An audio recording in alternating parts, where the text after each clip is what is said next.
Salut Alex. Salut Sabrina. Alors, qui dit printemps, été, dit augmentation, bien sûr, des feux de forêt. D'ailleurs, il y a eu plusieurs régions du Québec depuis la semaine dernière qui ont vu une augmentation. La Sopfeu, d'ailleurs, qui a lancé sa toute nouvelle campagne de sensibilisation. Mais dis-moi, est-ce que c'est normal déjà qu'on la lance? Parce qu'on est quand même juste début mai. On est le 1er mai, en fait. Ben oui, c'est tout à fait normal. On est surpris à chaque année quand la Sopfeu émet des avertissements en lien avec les feux de forêt au printemps. Mais la réalité, c'est que c'est une des saisons les plus actives en ce qui concerne les feux de forêt au Québec. On parle d'une moyenne d'environ 275 incendies qui surviennent chaque année au printemps.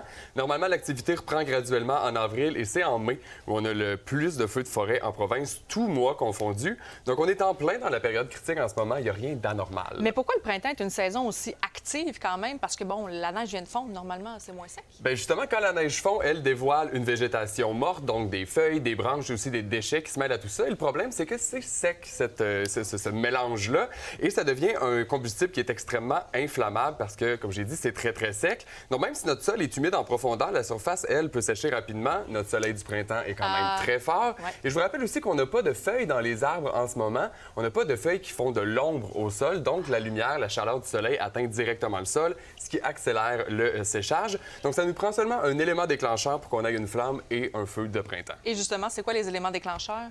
Malheureusement, c'est nous, les Humain, activités humaines. On considère que jusqu'à 87 des incendies au Québec sont causés par l'activité humaine, notamment un mégot de cigarette mal éteint. À l'été, il y a les feux de camp aussi qui sont un déclencheur important.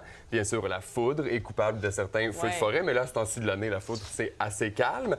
Mais dans tous les cas, il suffit d'un seul étincelle sur une végétation assez sèche pour que tout s'enflamme, déclenche un feu, que ce soit un feu de forêt, un feu de brousse, autant au printemps qu'en été. Et aussi au printemps, c'est particulièrement venteux, ce qui aide à propager les flammes. Mais là, le fait qu'on surveille déjà, en fait, les feux de forêt, est-ce que ça veut dire qu'on va avoir une saison qui peut être quand même assez intense? C'est difficile à dire parce qu'il y a plusieurs facteurs qui rentrent en ligne de compte quand on parle de feux de forêt, mais je vous dirais qu'il n'y a rien d'inhabituel en ce moment. Par contre, avec le contexte des changements climatiques, on doit maintenant s'attendre à des saisons plus actives. C'est la nouvelle réalité au Canada. On se rappelle de 2023, une année historique qui a brûlé jusqu'à 4,5 millions d'hectares au Québec, 16 millions au Canada. Donc, on espère une année plus calme. La bonne nouvelle, c'est que là, en ce moment, on a de la pluie qui s'en vient sur les radars. Oui, ce week-end, ça va être un petit peu plus intense, mais tout de même, ça devrait se résorber. Il faut faire attention. Merci beaucoup, Alex. Merci.